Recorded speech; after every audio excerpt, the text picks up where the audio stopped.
Hello and welcome to the New Indian Express Online. I'm BS Yeddyurappa. With me is Political Analyst Mr. BS Murthy. Now that the exit polls have come in and we have done our own assessments also. So, Mr. Murthy, now first of all, let me begin with this. What is your assessment of this election? What is your assessment of the results? Anyway, elections are now over. The basic narrative of this election primarily was in Karnataka was corruption. Generally, there are other issues. As any state would go by, any big state would go by, there are multiple issues. But I think it was opposition which brought corruption as the centerpiece of this particular election. That set the narrative, that set the tone, that set the agenda of this election. So corruption was on the top of the mind of the voter when he went out and voted.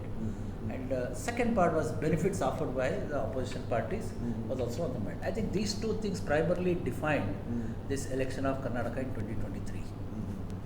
Now, most exit polls are giving Congress an edge, and most of them are giving Congress a good edge, and also your own assessment is giving Congress an edge. So, do you think Congress is forming government in the next 3 days? Looks like. I think most exit polls, as you rightly said, and even the poll of polls shows somewhere between a simple majority up to a gain of about maybe anywhere from about 10 to 15 additional seats from the 112, the mark of 112 as the majority. From the beginning, from the onset of the election process, I primarily felt that this is an election, there is going to be one party which is going to come, not the coalitions. Karnataka has seen enough coalitions, enough damages done, enough variables coming into play, BJP and JDS, Congress and JDS. I think the voter had made up his mind this time very clearly, saying that I am going to give Karnataka and I am going to give myself a very clear, full majority government. That way. I think we were right on that. Okay.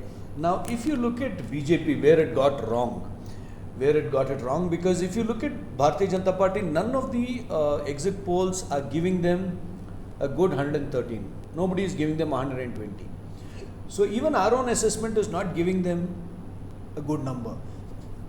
Do you think they got it wrong from the time they did not give Schechter the ticket? They eased him out, and Schechter went around calling it a conspiracy. Did things go wrong from there? They rarely got anything right in this election as a party. At the core of it, the very thought process of denying ticket for somebody like a Schechter or a Lakshman Saudi or any of those, personally I feel was a wrong decision.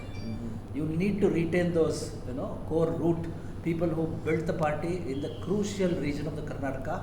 I think this was a monumental mistake of not giving ticket to Schechter, citing whatever the reasons that party wanted to say. But I think any political worker on the ground would understand that that was a mistake. It was indeed a mistake with BJP by not giving ticket to Schechter. Okay. Also, if you look at BS Yeddyurappa, Yeddyurappa has been the single biggest leader of the Bharatiya Janata Party, someone who founded the party here in Karnataka. Now, when he resigned, he says he resigned voluntarily. He's come on the record to say it many times.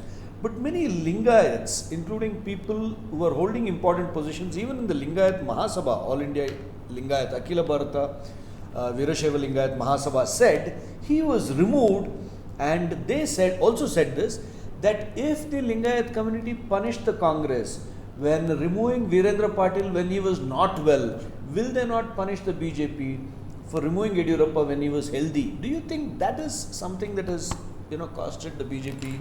I think government. You're perfectly right. The crux of the vote, their core vote was the Lingayat vote in Karnataka, and I am still unsure about why any political leadership nationally would take a decision to ease out a person who built the party for 40 years, the only mass leader for BJP, the south of the Vindhyas. Until unless you have a succession plan for this individual leader, it was a monumental mistake once again, and I primarily think it is a redux of the same 1989 era where Virendra Patil was ousted because of not good health. I think in Yeddyurappa they didn't even have a proper reason. He was doing fine. And it's basically the backlash of the Lingayat is what the core of this election issue when it comes to the North Karnataka voters. You're going to see, possibly we're going to see that in the results. I think it's the backlash of the Lingayats is one of the crux of BJP's defeat in Karnataka today. So this time when the Bharatiya Janata Party did not give that kind of encouragement to Lingayats, it was, things were looking bad for them. There are two things here. One is the Lingayat vote itself, and second is the influencer capability of the Lingayats. Absolutely. That is much more than the Lingayat vote itself. Yes. The resource capability of the Lingayats, mobilization capability of the Lingayats and the institutions. I think they threw out all those things in one go. It was not just about one leader. When you hit the pride, you hit everything else. You hit everything else. Yes. Now the point is, Kiran Kumar, a Lingayat in Chikkanayakanhalli, went and joined the Congress. Banakar in Hirekerur went and joined the Congress. Now so many Lingayats moved to the Congress and BJP did not see danger there. I'm surprised that they didn't see that. I think it is also the overconfidence coming in from the BJP High Command saying that yes, we have the Prime Minister Modi as the key campaigner, wherever the state, he has always been the face.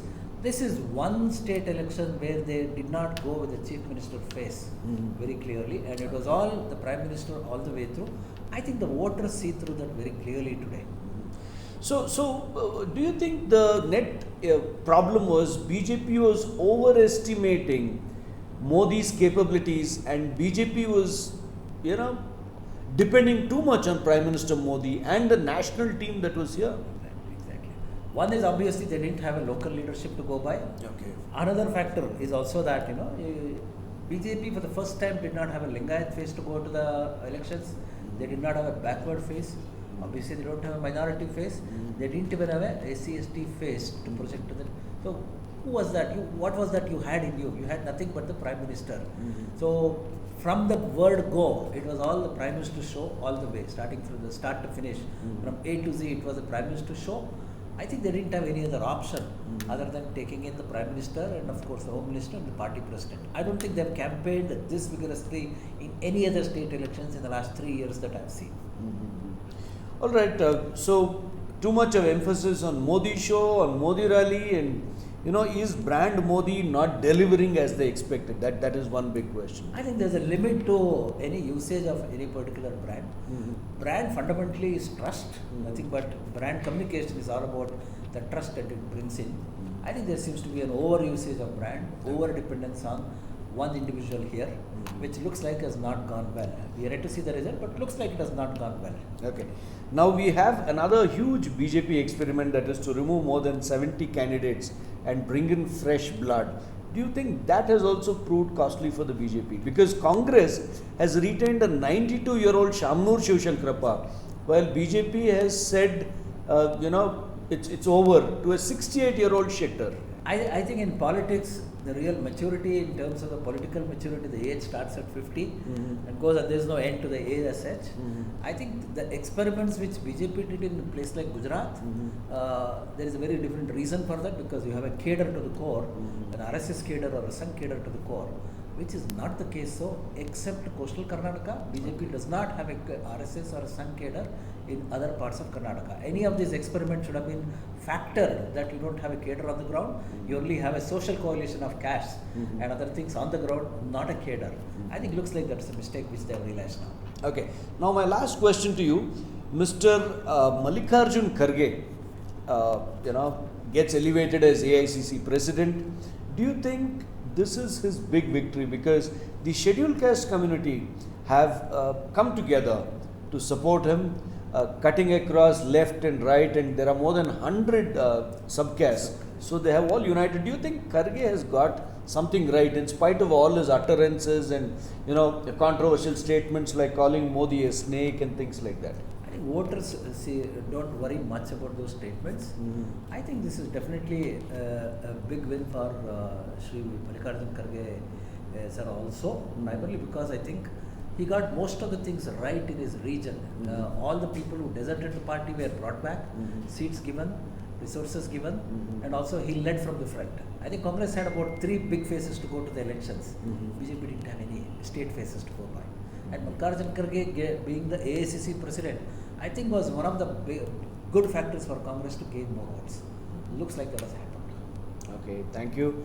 There it is, Mr. BS Murthy, political analyst, telling us that there are, of course, different reasons why this kind of a result has come out. Could BJP have had it better? Could they have planned it better? Could they have got things in their favor by using different strategies? These are all questions before us. With camera person Sudarshan and Sirish, this is Bansi for the New Indian Express Online.